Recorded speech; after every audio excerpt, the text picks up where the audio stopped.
Good morning, good afternoon, and good evening, wherever you're listening to this from. It's really great for you to be joining us. Yesterday was Youth Day in South Africa, so we moved our Wednesday slot to a Thursday slot. And thank you so much for being here and joining us. But before we get together for what we're going to be discussing today, which I think is a really exciting topic, just want to check in with my handsome, freezing father of two dogs, fiance. Are you a fiance? Golfer. Are you a scratch plus 15 golfer? Are you married yet? You're officially married, eh? Yeah, to your husband. Yeah. Sure. Because the wedding, I remember the wedding, I was invited and then I got uninvited. COVID uninvited me to your wedding. I mean, you're part of the groom's party, so it's good to know that I'm married, you know. No. I just couldn't remember if you did the officially, but I remember now you did, but I wasn't invited, so I got no memories of it. So what would I know? Sure. I wasn't part of it. So what's up, Erik? Hey, how are you? How's Joburg? Yeah, good. Joburg has been freezing. My house has been freezing even more than that, but it's all been good. Yeah, it's been, like I'm sitting here at home and I'm just like, it's just Groundhog Day every day. And I'm just like, I'm so over it. And we've just in South Africa, we've just entered the third wave now. So we've just been on the receiving end of some more lockdown that's happening.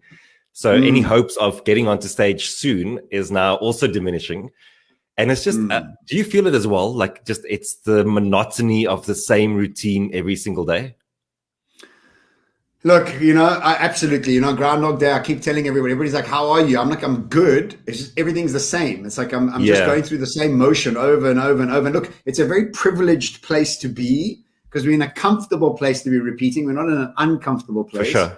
But yes, the Groundhog Day is there for sure. I'm trying to resign myself to it. I think that's the thing, is that you have to almost like accept it, not fight it. And I think the urge is to want to be upset by it and frustrated by it. But yes, I definitely go through my own sort of angst about it. But look, the thing I did was start Ironman training.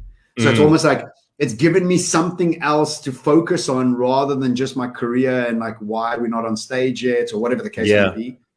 But also what else is happening, Erik, is that a lot of people are passing away. It's just, we've had our good friend Alex Granger, speaker, that was quite literally 5 days ago put on Facebook, please keep me in your prayers. And then 3-4 days ago passed away. And I'm hearing of a lot of other people that are passing. And so this third wave, the mutation of the virus is obviously really got a very different power to it. And so whoever you are, wherever you are out there, just be careful. I know in South Africa we have this variant, but I think this variant is, it's all over the world. So depending on where you are, you could be affected by it. So be careful. I think we're not quite out of this COVID-19 processes yet. And it's unfortunate because even with the lockdowns, the restaurants are now closing earlier. And, they were looking for trade and now there's no more trade there, So I think it's also hurting a lot of people financially. So it's a trying time, third time we're going into lockdown. It's quite a thing.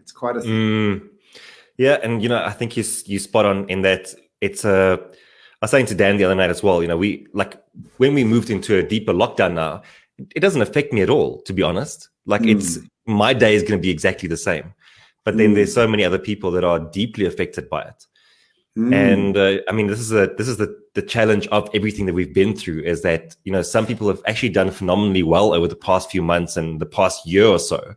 I've listened to many people say like how it's been like the best time for them in terms of personal growth and their business growing. But then on the flip side, we've had, like you say, like it's been horrible logging onto social media and seeing so many deaths being reported all the time. Yeah, it's a trying time. It really is. And it's this transition from the old world to the new world. And we still have to see a lot of implosion happen and a lot of different things take shape, before us really get going with the new world. So I even think globally, even though America is fully out of it and they're doing everything without masks and stuff, I still think there's other things to come. To realign us for the new world, But anyway, that's a waiting game, and let's see how it goes. And so, tell me what's been happening work-wise, and what have you been up to in the last week? Yeah, it's been good. I've been working a lot on a new webinar that I'm putting together, and been like really sort of engulfing myself into adaptability and learning for teams. thinking of a new and interesting way that I'm bringing Think Week to the table back, but not in the same format. So that's been like top of mind for me. And then obviously working with learning experiences for various organizations. What's been happening on your side? It's amazing. I've got that PR lady working with me, and I've just had a string of interviews. I saw it. Interviewed on Youth Day, interviewed on the future of work, a future of masculinity, a future of education. So I've just had a string of interviews, which has really been great because it gets me to revisit that research and to just keep it top of mind. And there's a whole bunch more coming. So yeah, it's really great. And we've spoken about your personal brand and the business of you on the podcast before, the creator economy, the passion economy, and having a PR company working with you, having a LinkedIn company, whoever, YouTube company working with you. I think it takes a few months and the momentum starts kicking in. And so doing a lot of that sort of press stuff, and also a lot of briefing, a lot of work coming in. A lot of organizations are also feeling a little bit of frustration around not being able to have their teams together, not being able to celebrate just having the opportunity to connect and that sort of stuff. So everybody's trying new and different things, and thank goodness I'm being briefed a lot. So yeah, quite a lot of work coming in, and quite happy with that, but also back onto the training again, a lot of training. This morning we did 45Ks. We're doing 45Ks over the next 5 days before the solstice. It's called the Solstice Challenge. So it's flipping freezing here in Cape Town. The sun only comes up at 7:45, and we're out there from 6 to 7:45. So by the time we get home, the sun's coming up. So yeah, it's winter, and we're training hard. What happened to your inner ear thing? Did they come back with any results? No, they want me to do more tests. So I still have to go back and check that out. So for the moment, just swimming in the pool. No ocean swimming for me. Okay. But let's get stuck into today's session. Yeah. I think it's a really exciting session. It's all about learning. It's all about developing. And it's so funny, Erik and I speak off air about what we want to talk about. And when he told me he wanted to speak about this topic, I was just like really enthused by it, because I'm speaking at Suit and Sneakers next week. And one of the things I want to talk about is developing a beginner's mindset and being okay at sucking at something new for a while. And that's a really tough thing to do. With my Ironman training, that's exactly what I did. I was an absolute beginner, and I'm still in the bottom 20% of the athletes who train there. But, that's just what it is. That's where I am, and that's how I'm growing. So really interested about the topic. So take us away, Erik. Yeah, listen, I think just to echo what you're saying, beginner's mindset is so difficult to latch onto, especially if you feel like you've already made it in some ways, because it means you have to let go of that ego and some of your past success, which is a very, very difficult thing to do. But so what I wanted to talk about today is the enemies of learning. And what we know, if we look at, what is coming. And I mean, over the past few months, we've experienced change, I think, compressed like we've never had before. And what we've been hearing for a very long time is that change is accelerating, and that we know, I mean, and this is something that's like right up your alley that you speak about all the time, is that we have all these multiple high impact technologies that are converging. And it's not just that each of these neural systems and AI and VR and AR, and we have all of these things coming together. And it's not just that they all have the potential to shape the future in their own right. It's that they are combining and accelerating. So that's really it's going to bring about an incredible amount of change. And I don't think we've internalized what that's going to look like.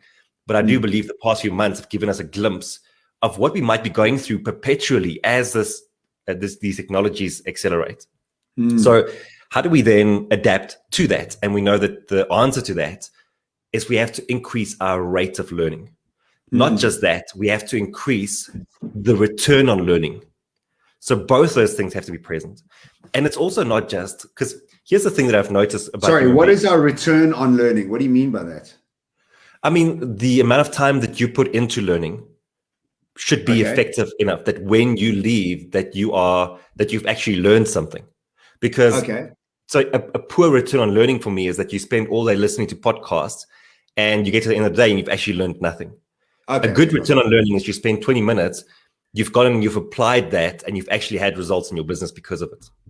I make notes, I repeat, I go back, I make notes. Yeah. So that's a good return on learning. I like that. Okay. Yeah.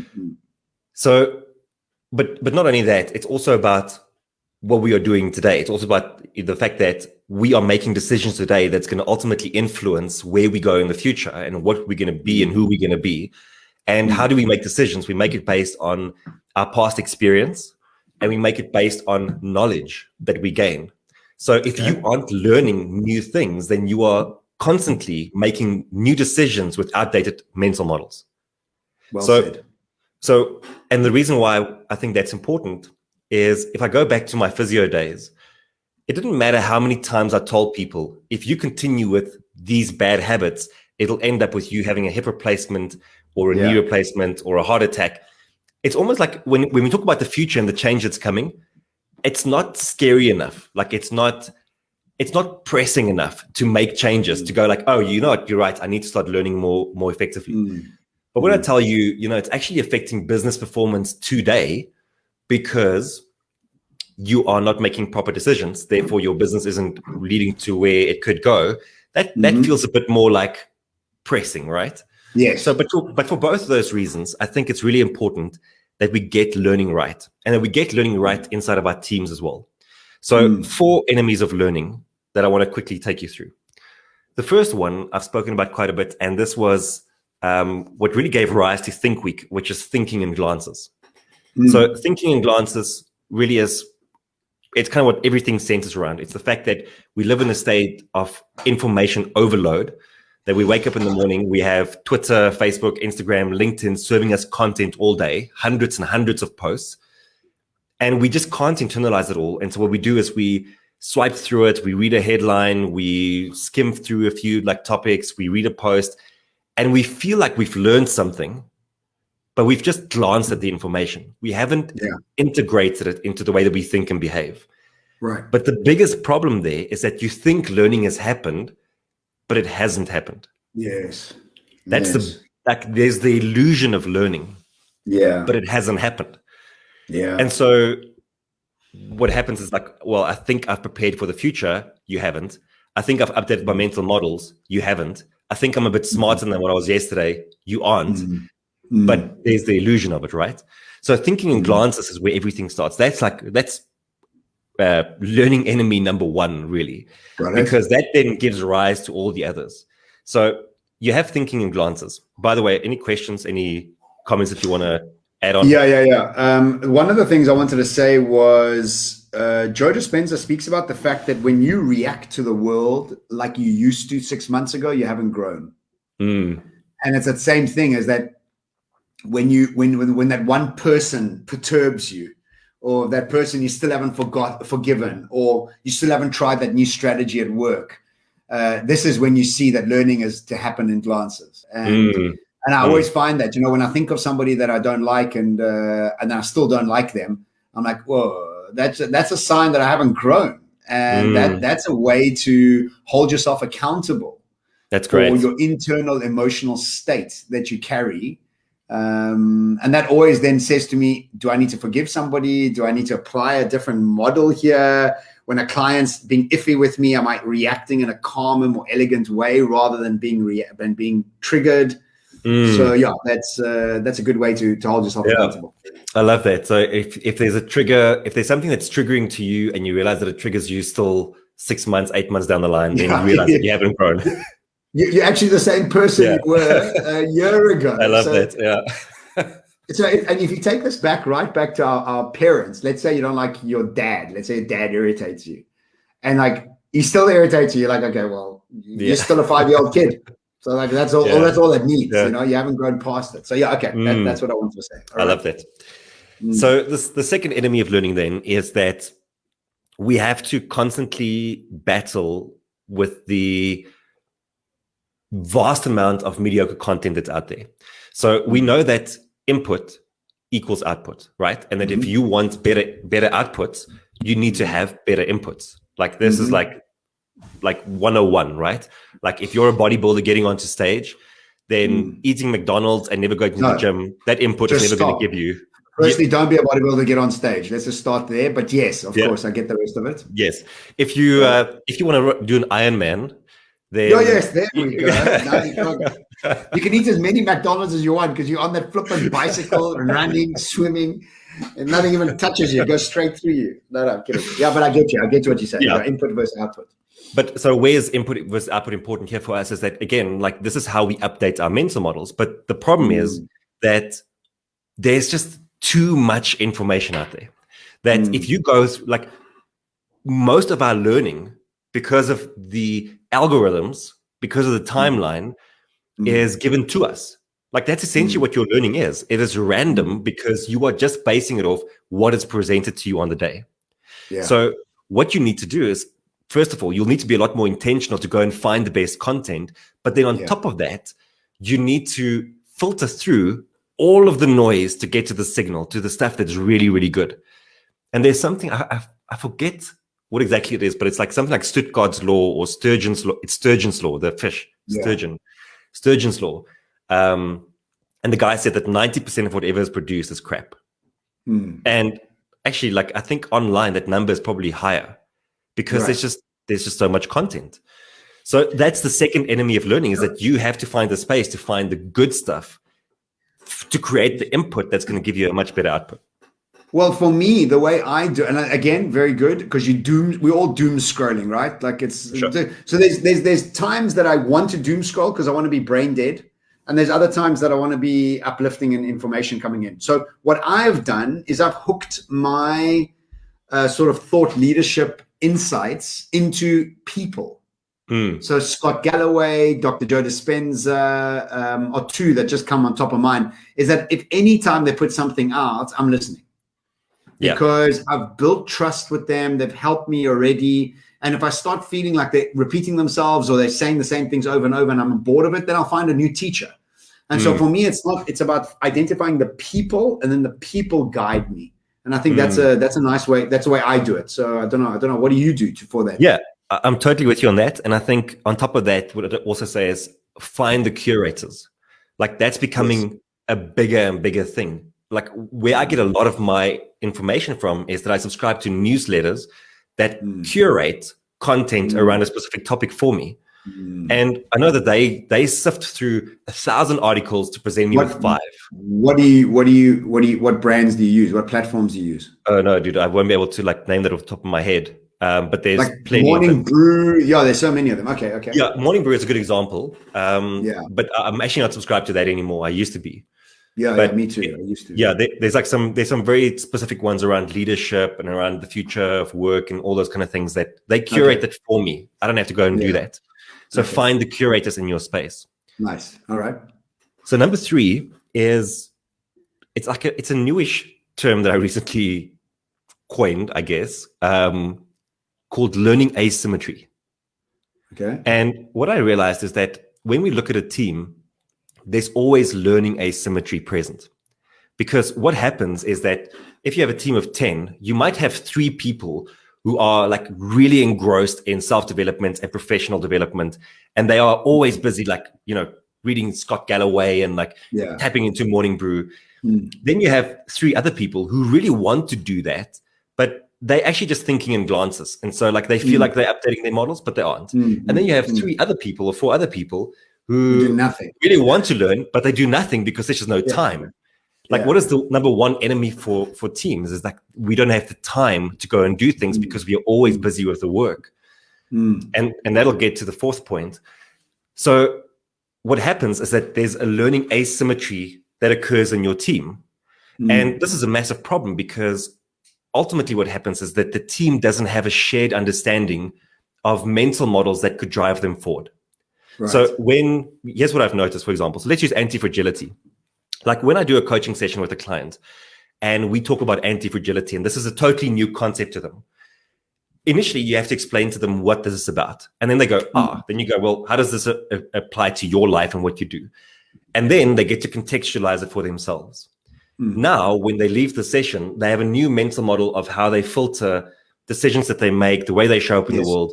But the power is the next time they come back into the session, we have a shared understanding of what anti-fragility is. And I can say to them, how are you being anti-fragile this week? Yeah. And all of a sudden, like this is a new world because language opens up a new world for us. Right. So the same thing in a team. If one person in a team knows what it means to be anti-fragile, but the rest don't, they're missing out on a massive opportunity for shared accountability and a shared way of filtering decisions they're going to make in the business and as a team. So learning asymmetry needs to be... Well, in marriage as well, I imagine that's important, that you're growing Yep. in the same way, in the same direction. I think in friendships as well. I think in any construct that's obviously we're talking about work here and teams, but I think this is right across the board. You know, you sit around with your friends for long enough and you're sharing these mental models that you can share together and see the world through the same perspective. So I like that. I think, what is the solution there, Erik? Is it just more communication around the sort of not what you're working in, but what you're working on? In other words, like how are you approaching the work? Like I made a post the other day about pay attention to what you're paying attention to. Yeah. And it's like, so it's that idea. It's like, let's work a little bit in the business and then let's work on how we're approaching the business. It's having that conversation and demarcating those two. Exactly. And that segues perfectly into the fourth point, which is that every individual and every team operates in two zones. The one zone is the performance zone. And the performance zone is where we get all the work done. It's where we grind it out. It's where we create the goals and the outcomes that we want for the business or for the team. And it's great to be in that space, but unfortunately we get stuck there. And what that means is that we don't spend enough time in the other zone, which is the learning zone. And the learning zone is where we spend time getting feedback on how we are doing things. It's where we find the time to read new trend insights and spend time with the curators or the people that, the teachers that you enjoy. But that time is really important. And what I see often is that teams don't fluctuate, or individuals don't fluctuate between these two zones. We get stuck in the performance zone. And in the performance zone, learning is a byproduct of performance. So and even then, like at question, like you might see the lesson, but are you integrating it? Yeah. And my hunch would be probably not, because you're not stepping back into the learning zone. You're not slowing down. And so to put it into your words, the performance zone is when you are working in your team or in your business. And the learning zone is when you're working on your team, on your business, on yourself. And so we need to be able to switch between those two zones every single day. And I think, we're very fortunate because our work, in a way, pushes us into the learning zone very, very often. And what I see for many of the clients that I work with, that's not the case. For them, it's all about the performance. And there's no time that is created for the team to be intentional with their learning zone. In a way, what needs to happen is that's your own time. You go and figure that out. If I was running that team, I would say there needs to be a demarcated space where the team is learning, and not just as individuals, but as a team. Yes. Sure, that's a big one. I mean, I think individually I'm excellent at it, but in my team, I could definitely do more of it. Now that I'm actually thinking about it, it's definitely an important thing to do, because you're always busy, right? So there's not like, it's not like you're gonna have a quiet time. You have to actually demarcate it and say, look, this is the time we're going to do that. I read this great thing about if you've trained hard, race day is just a victory lap.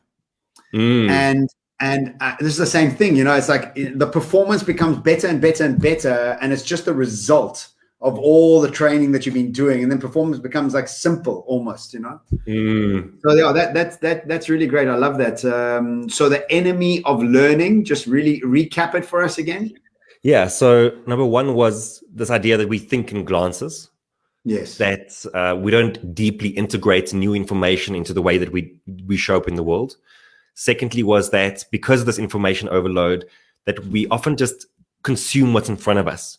And because it's a mediocre input, what can you expect a mediocre output? So we have to find and filter the best. And one way to do that is to find the teachers, it's to find the curators. It's to listen to the expansive. Thirdly is that is learning asymmetry, which occurs in teams. And really learning asymmetry just says that if we don't have shared mental models, then we also don't have shared accountability. Like we need shared, but not just that, because otherwise you run the risk of groupthink. You need new mental models all the time, and you need discussions about it, and you need to be in a team where there's psychological safety, where we can discuss it at length, where like it doesn't mean that just because a new mental model is presented, that's the right way to do it. Look, I talk about like workshopping your assumptions and biases that are hidden inside your perspective that often become intertwined with the company's culture. Change is bad for business, or whatever it is, like optimistic bias. That's also another bias that people have. And so it's really about, I loved what you just said, psychological safety. And I think that's a key term. That's a very good term, actually. That's what you need. Yeah, sorry. And fourth. Yeah. And then fourth is making time to fluctuate between the performance zone and the learning zone. Very good. So that's constantly happening. Yeah. I love that. Well, good. Well, thanks so much. And Brian, thank you for the good comment. Erik, that was really great. Tell us, you're doing a free webinar with these topics. When are you doing that? Yeah, it'll be too late for those listening on the podcast, but if you're listening live, that's tomorrow morning at 9 a.m. South African Standard Time. Yeah, but I mean, just listen to the podcast. I think you can grab everything that you need from there.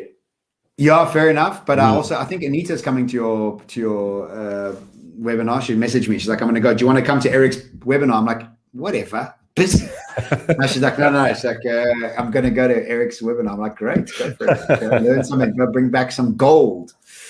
Well, look, just very quickly, I won the discovery competition. If anybody knows anything about it out there, we raised 25,000 Rand for Woodrock Animal Rescue. Amazing. So very, very happy. And thank you for everybody that followed my code, opened up an account with them. And I'm really excited about the fact that these doggies and cats are going to get warmer beds and more food to eat over the next few months. So thanks to everybody for that. And thank you all for listening to the Expansive Business Podcast. It's been great to have you all along with us.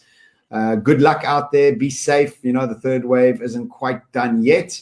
And if you think this podcast could be helpful to somebody else, please do share it. We'd be really appreciative. Erik? Thank you. Yeah, that's great. Thanks, dude. Ciao. Bye-bye. Bye-bye.